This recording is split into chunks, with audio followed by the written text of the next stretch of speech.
Përshëndetje, mikeshat e mia. Sot nuk jam shumë në gjendje të mi shëndetësore, po kaloj një viroz dhe po ta vini re zëri im ka ndryshuar, nuk është ai zë.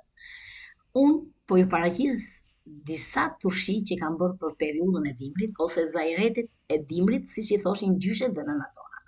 Kam përgatitur tranguj turshi të vegjël, speca në shëllir, të cilën e kam demonstruar dhe kam pasqyruar këtë recetë, lakër, karota, domate, tranguj, domate me spec djegës, që është super, kush e pëlqen specin djegës, ka një shije të jashtëzakonshme, lakër me karotë dhe patlıxhane të prera në copa të vogla. Nuk i kam bërë patlıxhanet kështu si janë komplet dhe ti mbush, po thjesht e kam prerë të radhë në copa të vogla dhe më kanë dalë super. Do t'i shihni në videot në vazhdim.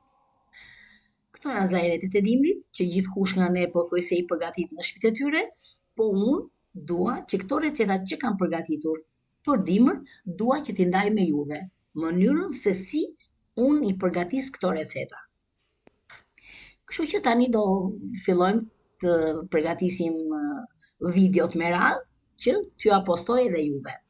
Gjithashtu dhe juve mund të më tregoni si keni përgatitur turshit tuaja, sepse kjo është një eksperiencë që ne duhet ta kemi të ndërsjellë me njëra tjetrën dhe të mësojmë nga njëra tjetra.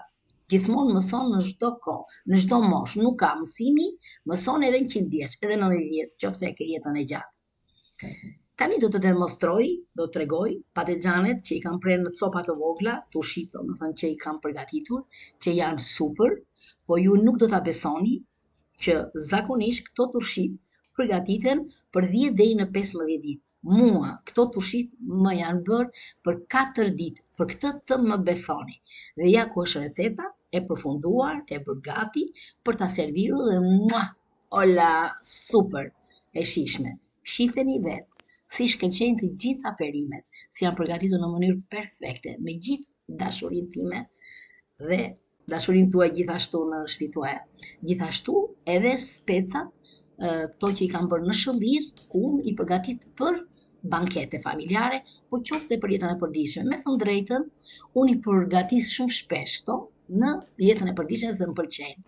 Është salcë kosi, e kam përgatitur vetë, dhe gjizë që është, siç e kam theksuar, gjizë të yndyrshme. Ja ku është receta dhe mirë takofshim në videot e radhës.